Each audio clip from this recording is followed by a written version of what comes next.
अस्सलामुअलैकुम दोस्तों, उम्मीद करता हूँ आप लोग सब खैरियत से होंगे। दोस्तों, आज की इस वीडियो में मैं आप लोगों को बताऊंगा कि ये जो फेडरल पब्लिक सर्विस कमीशन में जॉब्स आई हुई हैं तो उसके लिए अप्लाई कैसे करनी है। तो चलिए सबसे पहले हम जाते हैं अपने मोबाइल के क्रोम पे। यहाँ से मैं अपना क्रोम ओपन कर देता हूँ। क्रोम ओपन होने के बाद यहाँ पर मैं लिख देता हूँ FPSC। यहाँ पे मैं लिख देता हूँ FPSC लिखने के बाद इसको मैं सर्च कर देता हूँ। ठीक है, तो इसको सर्च करने के बाद ये जो दूसरे नंबर पर federal public service commission .gov.p के आए हुए हैं तो इसको मैं टैप कर देता हूँ। टैप करने के बाद यानी ओपन होने के बाद अभी ये साइड पे 3 लाइन आपको नज़र आ रहे हैं तो मैं उसको टैप कर देता हूँ। उसको टैप करने के बाद यहाँ से मैं जॉब्स पे टैप करूँगा। तो जॉब्स पे टैप करने के बाद फिर जनरल रिक्रूटमेंट पर टैप कर देता हूँ और जनरल रिक्रूटमेंट करने के बाद यहाँ पर मैं करंट जॉब्स को ओपन करूँगा। करंट जॉब्स को ओपन होने के बाद यहाँ पर जो कंसोलिडेटेड एडवर्टाइजमेंट नंबर 5/2021 तो मैं उसको यहाँ पर टैप करूँगा। तो ये ओपन होने के बाद अभी ये जो 3 ऑप्शन नज़र आ रहे हैं, एडवर्टाइजमेंट, चालान फॉर्म और ऑनलाइन अप्लाई। तो यहाँ से मैं अप्लाई ऑनलाइन पे टैप कर देता हूँ और ये अप्लाई ऑनलाइन पर टैप करने के बाद ये प्रोफार्म हमारे पास आ चुका है। तो जिस पोस्ट के लिए सबसे पहले आप लोगों ने अप्लाई करनी है तो वो पोस्ट सेलेक्ट करना है। मैंने चूँकि इंस्पेक्टर के लिए अप्लाई करना है तो यहाँ से मैं इंस्पेक्टर को सेलेक्ट करूँगा और ये इंस्पेक्टर को सेलेक्ट करने के बाद ये उसकी डिटेल्स वगैरह आई हुई हैं कि कितनी सीट्स हैं और इस पोस्ट की मतलब क्या क्या रिस्पॉन्सिबिलिटी होगी। तो ये जनाब आप देख सकते हैं कि इस पोस्ट की रिस्पॉन्सिबिलिटीज़ क्या क्या हैं, यानी आपको क्या क्या ज़िम्मेदारियाँ सौंपनी होगी। तो ये सब कुछ देखने के बाद यहाँ से मैं फिर अप्लाई फॉर दिस जॉब पे टैप करूँगा। इस पर टैप करने के बाद यहाँ से अपना फिर आईडी कार्ड नंबर टाइप करूँगा। तो यहाँ से मैं अपना आईडी कार्ड नंबर देता हूँ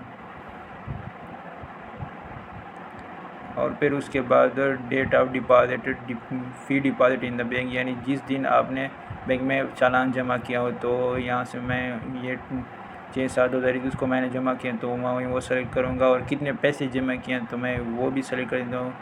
इंस्पेक्टर की 300 फ़ीस है तो मैंने वो जमा की हुई है। अभी जिस बैंक में आपने पैसे जमा किए तो उस बैंक को आपने सेलेक्ट करना है और उसी बैंक का ब्रांच कोड और बैंक का मुकम्मल पता यानी कहाँ पे है तो आपने देनी है।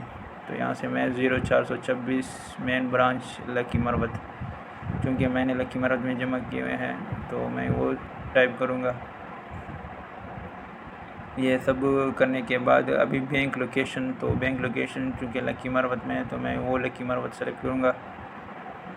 इधर से इधर ये आ चुका है लकी मरवत तो मैं इसको टैप कर देता हूँ। ठीक है, अभी जिस मतलब आपका डोमिसाइल कहाँ गए तो आपने वो सेलेक्ट करना है। तो मेरा के यानी खैबर पख्तूनख्वा। फिर आपने अपना जेंडर सेलेक्ट करना है, ये मेल। फिर इसी तरह से आपने अपने मज़हब यानी रिलीजन, तो मैं मुस्लिम तो मुस्लिम को करूँगा। डिस्ट्रिक्ट ऑफ डोमिसाइल यानी डोमिसाइल डिस्ट्रिक्ट, जिस डिस्ट्रिक्ट में तो मैं यहाँ से लकी मरवत। तो फिर टेस्ट सेंटर आपने हमेशा करीब ही देने ताकि आपको जाने में दुश्वारी ना हो। चूँकि मेरे पास डी खान करीब है तो मैं डी खान को टेप ओके करूँगा। ठीक है, और ये फिर उसके बाद इंटरव्यू सेंटर, तो इंटरव्यू सेंटर आपने जहाँ देनी है दे सकती हैं। क्योंकि ये बिग सिटीज़ हैं तो इसमें से मैं इस्लामाबाद को ही तरजीह दूँगा क्योंकि मुझे वहाँ पे फिर आसानी हो जाती है। ठीक, तो यहाँ से मैं इस्लामाबाद कर देता हूँ। और ये सब कुछ करने के बाद अब भी आपसे ये मांग रहा है कि ये बता रहा है कि इस पोस्ट के लिए क्या क्या कंडीशन रिक्वायरमेंट्स है। तो इसके बाद आपको इस पोस्ट के लिए मतलूबा क्वालिफ़िकेशन या एक्सपीरियंस है तो मैं इसको सेलेक्ट करूँगा। प्लीज़ सेलेक्ट में से यस करूँगा। तो यहाँ से मैं यस करूँगा और फिर result declaration date of degree that's makes you eligible, यानी जिस डिग्री पे आप अप्लाई करना चाहते हैं तो उसकी वो डिक्लेरेशन डेट मतलब जिस दिन वो मुकम्मल हो चुकी हुई है। तो मैं यहाँ से सेलेक्ट करूँगा 18 अगस्त 2017। जुलाई अगस्त, तो यहाँ से मैं अगस्त करूँगा 18 अगस्त, और फिर 18 तारीख, क्योंकि मेरी 18 अगस्त 2017 को डिग्री मुकम्मल हुई है, तो मैं उसको अभी ये सब कुछ करने के बाद आपको एक वेरिफिकेशन कोड मिलेगा, तो आपने इसको नीचे यहाँ पे टाइप कर देना है। तो यहाँ से मैं टाइप कर देता हूँ 67206 67206। ये टाइप करने के बाद आपने फिर प्रोसीड टू स्टेप 2 पे टैप करना है। तो यहाँ से मैं टैप कर देता हूँ इस पे से। अच्छी तरह से फार्म को देख लें ताकि आपको फिर आपका मसला ना बने। तो यहाँ से मैं फिर प्रोसीड टू स्टेप 2 पे टैप कर देता हूँ। ये देख सकते हैं कोड वेरीफाइड हो चुका है, तो आपने फिर से प्रोसीड टू स्टेप 2 पे वेरीफाई टैप करना है। इस पे टैप करने के बाद अभी ये हमारे पास एक और प्रोफार्मा अभी हमारे पास एक और प्रोफार्मा आ चुका है। तो इसमें से बाकी सबसे पहले आपने अपना कोई फ़ोटो सेलेक्ट करना है जिसकी साइज़ 30 KB से कम हो। तो यहाँ से मैं अपना फ़ोटो सेलेक्ट कर देता हूँ। ठीक, तो ये फ़ोटो मैंने सेलेक्ट किया। अभी ये प्रोफार्मा में मेरे पास बाकी तो फिल हुआ है। तो यहाँ से मैं फिर री एंटर CNIC नंबर पर, यानी मैं दोबारा अपने ID कार्ड का नंबर यहाँ पे टाइप करूँगा। तो यहाँ से मैं अपना ID कार्ड नंबर दोबारा टाइप कर देता हूँ। फिर उसकी अपने ID कार्ड की इशू डेट, जिस दिन आपका मतलब ID कार्ड ये जिस दिन आपके ID कार्ड का इजरा हो चुका है, तो यहाँ से मैं सेलेक्ट करूँगा दिसंबर 9/12/2015। फिर ये करने के बाद आपने अपना नाम दर्ज करना है, यानी अपना नाम टाइप करना है। तो यहाँ से मैं मोहम्मद इफ्तिखार ख़ान, और फिर अपने हस्बैंड या अपने वालिद साहब का नाम, तो मैं अपने वालिद साहब का नाम टाइप कर देता हूँ, मोहम्मद असलम ख़ान।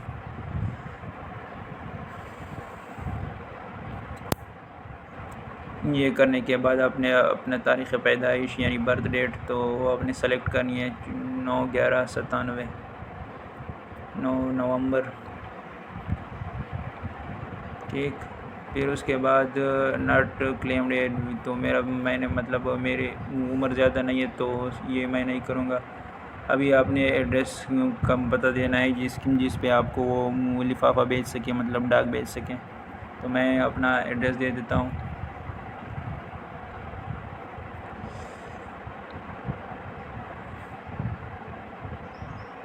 इसको मैं ब्रैकेट में बंद करूँगा क्योंकि फ़ारुखाबाद आकिब टाउन, ठीक है, मोहल्ला फ़ारुखाबाद है और टाउन आकिब टाउन है। फिर उसके बाद अपना मोबाइल नंबर,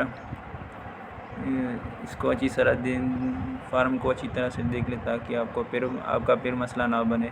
तो यहाँ पे फिर से मैं अपना मोबाइल नंबर दे दूँगा। ये आप देख सकते हैं 0311 फिर अपने फ़ोन एड्रेस या फ़ोन ऑफिस वगैरह मतलब जो, तो यहाँ से मैं करूँगा 547-022 वो टाइप करूँगा 547-022, क्योंकि ये मेरे फ़ोन का एड्रेस है, तो मैं ये दे दूँगा। फिर उसके बाद आपने ईमेल एड्रेस अपनी देनी है जो भी आप इस्तेमाल करते हैं, और वो ओपन हो, क्योंकि इस ईमेल पर आपको SMS या मतलब ईमेल वगैरह मिलेंगे। डिसेबिलिटी में तो मेरी कोई डिसेबिलिटी नहीं, तो मैं इसको वैसे ही छोड़ूंगा। अभी ये नीचे आप देख सकते हैं एड एजुकेशन, तो सबसे पहले यहाँ पर आपने तालीम देनी है, एड एजुकेशन पर टैप करना है। तो यहाँ से मैं एड एजुकेशन पर टैप कर देता हूँ। ठीक, ये इधर मैंने एड एजुकेशन पर टैप किया और ये हमारे पास प्रोफार्मा मतलब इस किस्म का वो डिस्प्ले शो हो गया। तो सबसे पहले इसमें लिखा है क्वालिफ़िकेशन, तो क्वालिफ़िकेशन में लिखूँगा बैचलर। फिर रिज़ल्ट डेट 18/8/2017, 18/8/2017।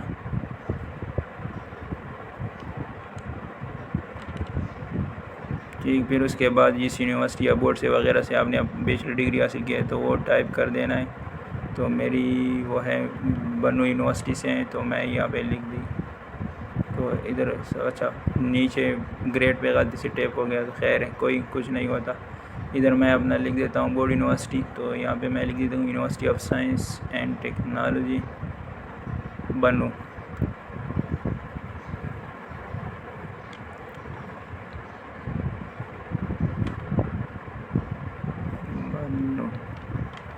फिर उसके बाद आपने ग्रेड देनी है या अपने डिवीज़न में मतलब अपने मार्क्स बताने हैं।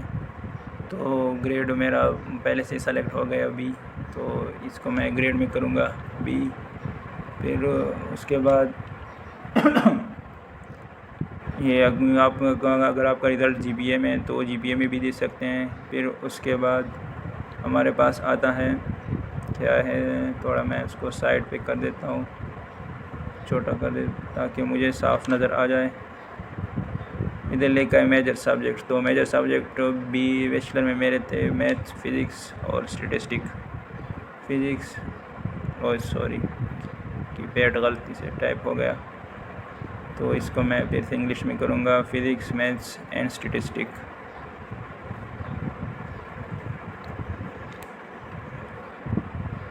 ये सब कुछ लिखने के बाद आपने फिर उसे सेव करना है। ठीक, तो सेव करने के बाद ये अभी आप देख सकते हैं मेरे पास एक मतलब मेरी एक क्वालिफ़िकेशन ऐड हो गई है। फिर से आपने ऐड एजुकेशन पे टैप करना है और इसी तरह से ये फिल करना है। तो यहाँ से मैं फिर लिखूँगा इंटरमीडिएट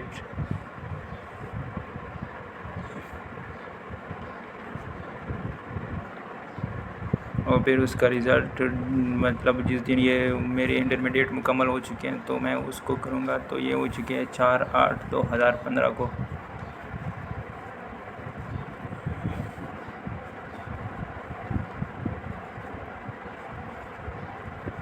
तो यहाँ से मैं करूँगा 4/8/2015। फिर बोर्ड जिस बोर्ड यूनिवर्सिटी से, तो मेरी मैंने बनू बोर्ड सीखी है, तो मैं ऐसे ही लिख दूँगा कि बोर्ड ऑफ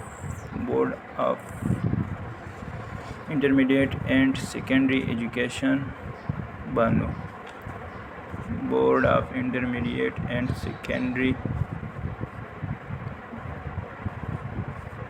एजुकेशन बनू।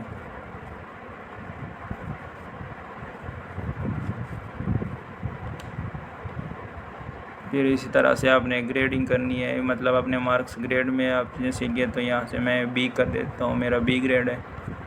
फिर उसके बाद आपने अपना मेजर सब्जेक्ट यानी आपके जो सब्जेक्ट हैं वो आपने देने हैं। तो यहाँ से मैं मैथ्स, फिज़िक्स और केमिस्ट्री दे दूँगा।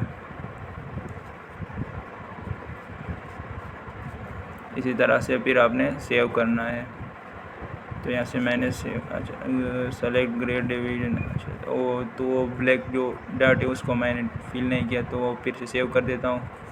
अभी ये दूसरी क्वालिफ़िकेशन मेरी ऐड हो गई। इसी तरह से आपने फिर से ऐड एजुकेशन पे क्लिक करना है और फिर इसी तरह से अपनी क्वालिफ़िकेशन यहाँ पे डालनी है। तो यहाँ से मैं फिर मैट्रिक करूँगा और उसका रिज़ल्ट डेट तो ये था 17/6/2013,